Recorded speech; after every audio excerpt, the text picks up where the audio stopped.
show, we're just going to talk about what's going on here with the Bondi, the fallout of the Bondi attack, and how a royal commission has been announced from pressure by the Israel lobby here in Australia, and how they're pushing to basically silence all free speech here in Australia. And here we're looking at the West Report, and they're going to be talking about what's going on with the setup of a Royal Commission. For those of you that don't know, a Royal Commission is the highest form of investigation here in our civil and administrative system. So the government can have committees and tribunals, and they can make recommendations. Royal Commission too ultimately just makes recommendations, but they do have powers of subpoena and arrest, so they can compel witnesses to testify. So yeah, let's look at what my brother from another mother, the West Report, has to say. Gets better as long as Benjamin Netanyahu is in office in Israel, and there is no regime change. They are out of control, as everybody knows. So the elephant in the room, blithely ignored in all this, when Albo gave a presser, a doorstop yesterday in front of the press gallery journos. For those of you that don't know, this is Anthony Albanese, or Albo for short, as everyone calls him. Because that's how things work in Australia. We don't do long words, just stick an O on the end. Gaggle of press gallery journos, not one of them asked the obvious question: will the behaviour of Israel and its... Of course they won't ask any questions, because they're stenographers for their right-wing paymasters. This is all the Sydney elites of the traditional media.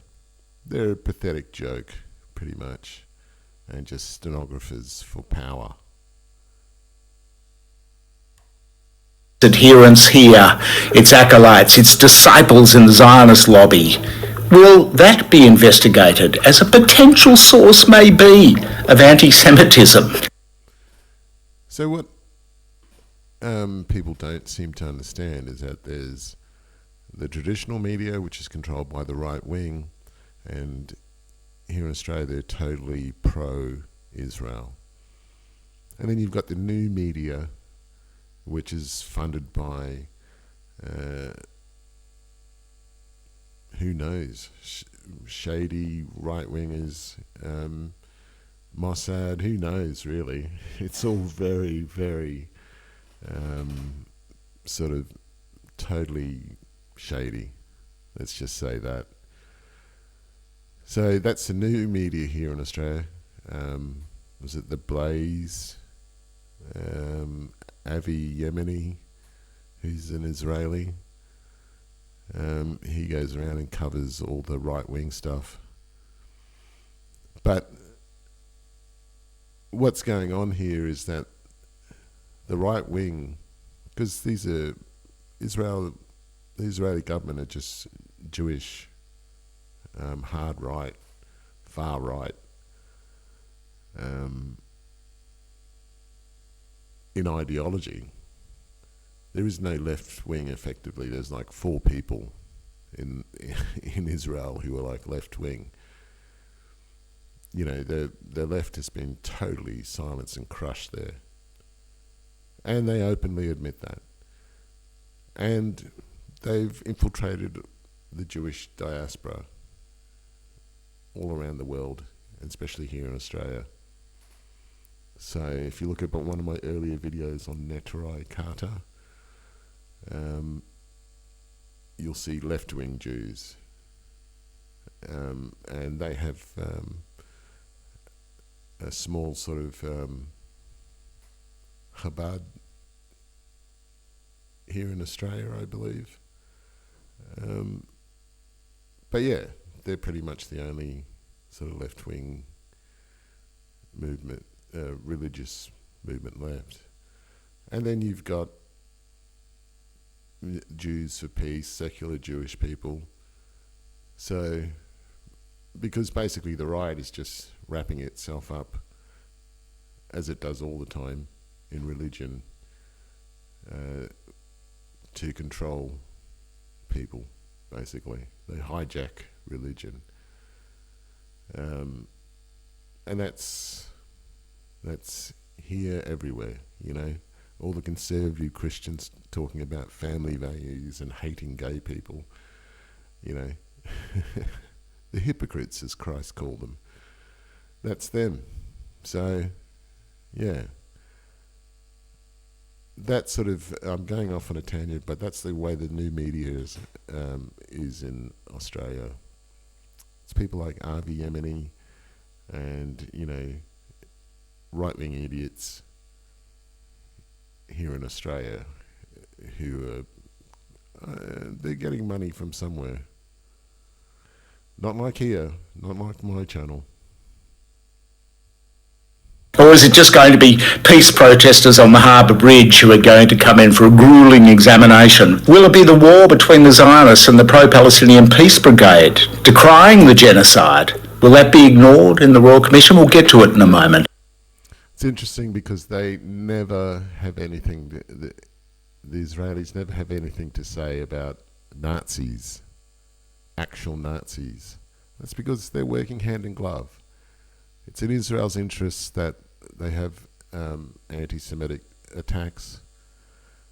I mean, that's why, you know, as soon as they mention ISIS, I think I associate ISIS with Israel. Because, look, Jelani in Syria, who's a, you know, puppet installed there by America in Israel, and America's running the show. Let's not make any, you know, let's not get it twisted, as they say. You know, they control, America controls the world, basically. And, you know, Israel is its attack dog. They're psychos, but they work for America. That's why America never does anything. All this crap about, oh, they've crossed a red line.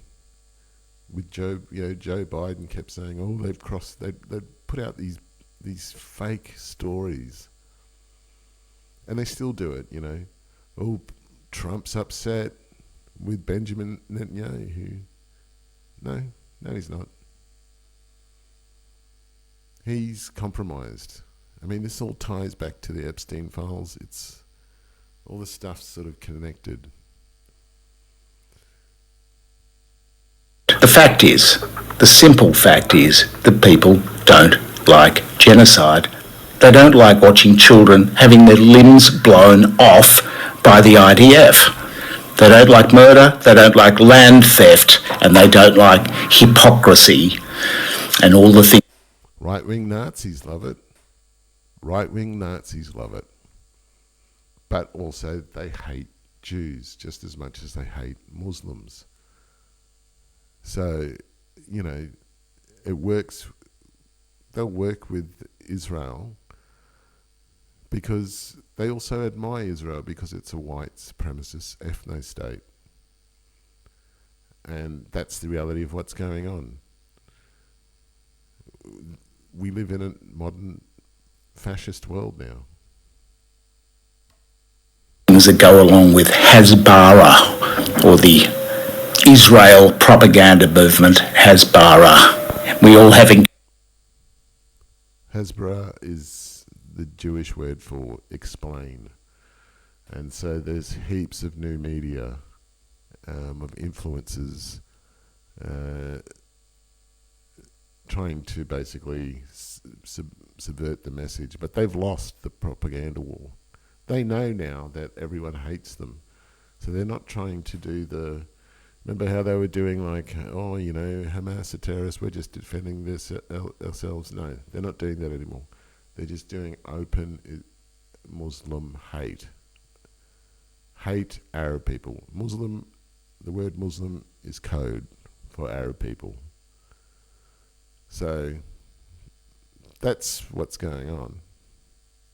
Counters with daily on social media. It's simple. It won't end until there's regime change in Israel. About the time that Albo was declaring his Royal Commission, news broke. We didn't see it covered anywhere except Michael West Media here in Australia. The subject, Israel was a subject of the UN inquiry report. A good report, 40 pages detailed, which found inexorably that Israel was an apartheid state. Israel is an apartheid state. Yes, it's obvious, but now we have more corroboration in the form of a report from the United Nations, which found aggressively apartheid activities in the treatment of Palestinians by the regime in Israel. This is colonialism. This is textbook colonialism 101. This is how America was founded, how all the former British colonies were founded, Australia included. And that's why Australians are sort of a great majority of them are just total simps for the US. And the older ones are for the British. And, you know, now the new generation are totally America, because Australia is a colonial outpost for whatever empire. So, yeah, let's not get it twisted. And laws.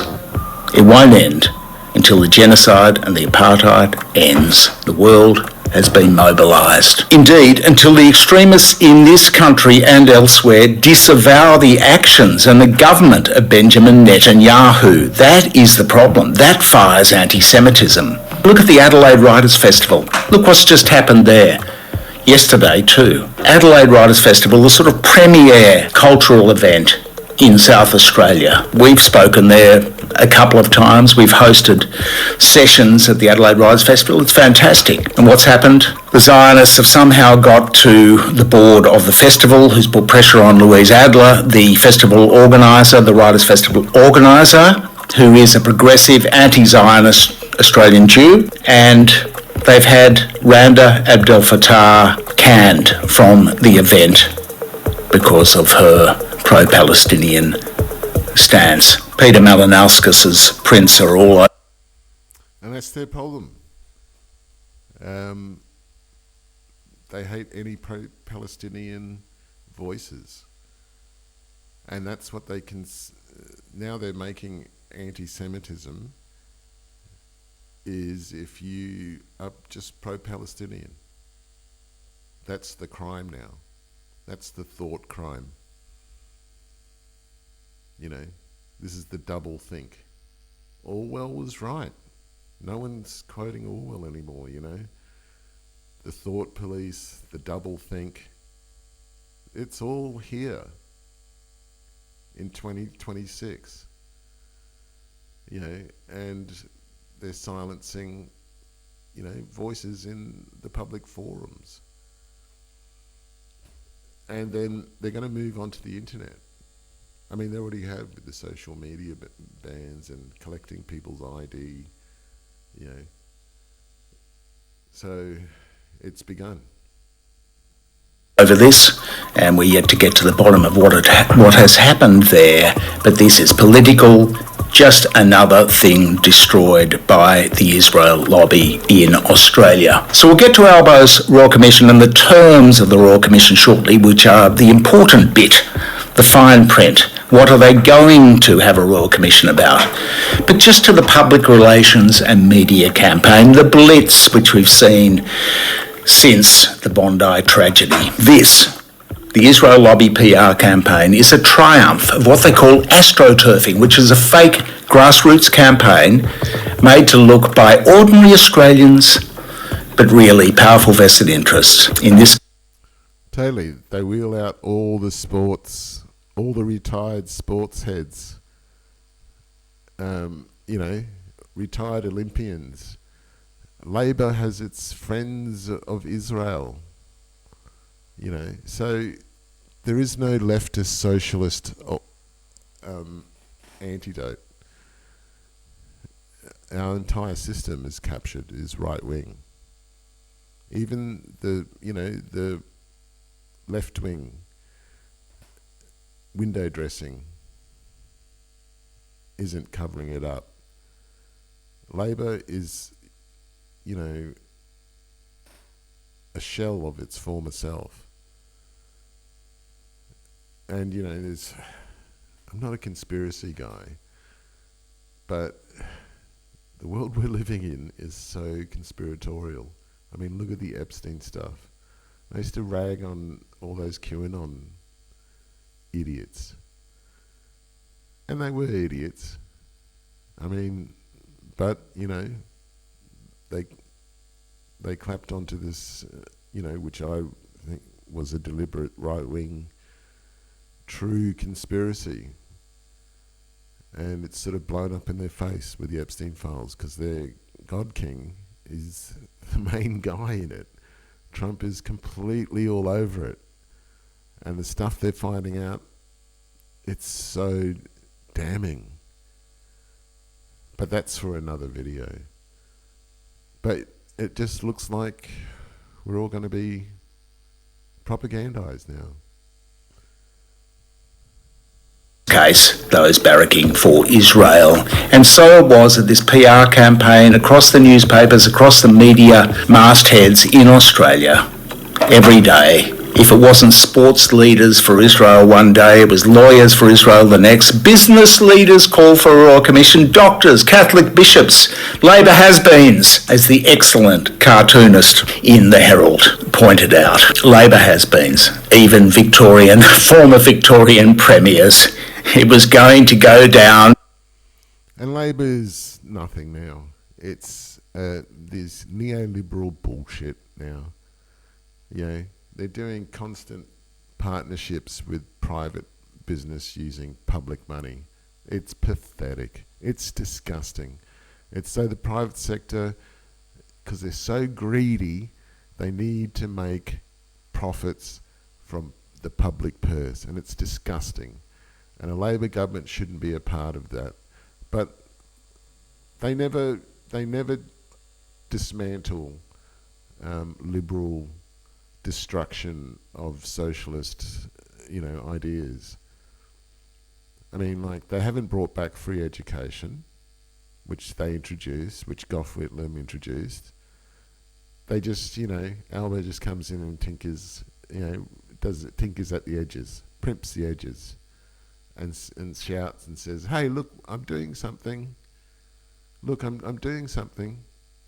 Oh, reducing the debt by 20%. For student loans." Fuck off.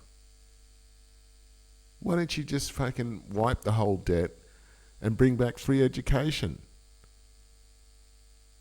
Bullshit. And they never dismantle employment services. They made all the employment services. It used to be all in-house and government run, and now they've got these private contracted employment services that John Howard, the Liberal Prime Minister, brought in. And they haven't dismantled it. It's all mates. All these employment services are all mates of the Liberals who got these massive fat government contracts. And Labor does nothing. Just goes, oh, keep it going. And housing. Why doesn't the government, why don't we have a sovereign wealth fund? Why don't we have, where they purchase... The government goes handles the mortgages of first home buyers. Why doesn't the government be an underwriter and guarantor for first home buyers? No, That's too socialist. We need the banks to make more money. To beekeepers, tradies and cafe owners, as people were joking on social media. They were going to keep on going, and so Albo caved. All roped in, these people, by PR operatives and lobbyists every day. One group trotted out per day, putting their signature to calls for a royal commission. The bizarre crowning glory, in the humble opinion of this essayist here, was this rip snorter by the Israeli newspaper picturing the swimming legend Ian Thorpe, with the headline, Australia sports greats plea to PM, call a royal commission or risk losing Olympics. Oh no, not... Yeah, because here in Australia, sports are the opium of the people. You know, that's the thing. Sports. Play sports and forget about colonialism. The Olympics, not the Olympics. It was all very Reagan, but to her credit, Reagan herself, the great breakdancer, was not roped in with other ordinary Australian... Full disclosure, don't click off, but I love Reagan. She's an Australian icon. And I will hear no bad-mouthing of my queen, Reagan. Legends such as Wayne Carey and Sam Newman into the Royal Commission signatory role. Many look to be clients of Sky News as Sherry Marks and her father, the PR guy, Max Marks, and somebody had a phone list. Anyway, everybody got the call, will you sign up? And one can only wonder whether... Oh, that guy is such a fucking clown, this dickhead. What a fucking loser. This guy. He spent all his time... He's been on Australian television for years. All the channels wheel him out as their, expert on media. Somebody had a phone list. Anyway, everybody got the call, will you sign up? And one can only wonder whether these ordinary Australian legends might feel a little grifted down the track with the passage of time, as indeed must the 6 Australian... Anybody who's associated with this needs to be called out and bullied. Any of these sports stars, you need to boycott them and bully them on social media. They're idiots. They're clowns. Former PMs who famously did what Mark Liebler wanted, that's the godfather of Zionism in Australia, of the Israel lobby. They signed Mark's letter, trotting out the Israel propaganda in late October or November 2023. Yeah, there's deaths in custody of Indigenous people here in Australia still going on, and one was just last week. So, yeah. Where's the Jewish lobby standing in solidarity with us? Huh? It's just a one-way street. Even though it was, William Thorpe, an Aboriginal activist in the 1930s, who was the only one in the world who protested against the Holocaust. In the 30s. And he did a protest march from country Victoria, I think all the way up in Mildura or something, someone can correct me in the comments, and walked to Melbourne, which is a pretty fair march. And he presented a letter to the Nazi government at their embassy. They refused to accept it, of course, because they were Nazi scum. And now the Nazis won. They've won, let's face it. They've taken over all our governments, they've taken over the world, and this is proof. All the losers here who never helped Australians. They're the elites. These people are filth. They're utter trash. There's no left or right. They're just the elites. and you're just the plebs who they don't like. Lending licence to the atrocities which were about to unfold, which were already unfolding in Gaza. The 6 former PMs got roped in, and now the ordinary Australian legends in the present astroturfing campaign. This astroturfing wonder. The contact was a Liberal PR person called Gemma Daly, just one of a team, who appears to be working with other Israel lobby types, such as Josh Frydenberg, who's been everywhere Joshy, and they soak the front pages every day, particularly when news goes to die. Tabloids, broadsheets, morning radio follow-ups, morning TV follow-ups. It was business leaders one day, sports stars the next. They all got used by the PR industry, acting on behalf of the Israel lobby, and they ran the narrative that Albo was weak for not acceding to calls for a royal commission. The grotesque politicisation of the Bondi tragedy, the worst we've seen in our living memory. Any critics, of course, are slammed as anti-Semitic. Not that 80% of Once again, anti-Israel means anti-Semitic. Australians would know what anti-Semitic was really, but anyway, it did the trick. They got it off the front pages. The ABC sort of went along for the ride a bit. Not much piercing analysis going on there. SBS is missing in action as always on this particular topic. And Sky News did what Sky News does. They all got the call. This is what we're going with. This is the narrative. If you're not going to follow the narrative, shut the fuck up. Now, we've supported calls for a Royal Commission here against what most progressive people were saying, that we don't need one because there's already the Richardson review going on, and there was a New South Wales Royal Commission by Chris Minns anyway, with which the feds were going to cooperate. So we didn't really need one, but that's not what the Israel lobby and the Murdoch industry wanted. And there it is. You know, the Israel lobby controls Australia. That's the short of all of this. So, yeah, I'm going to leave it there. And hopefully, who knows what's going to play out. Something may come up, but this is the state of affairs right now. Okay, that's it for me. Thanks for tuning in. If you tuned in, like and subscribe, and I'll see you in the next one. Bye.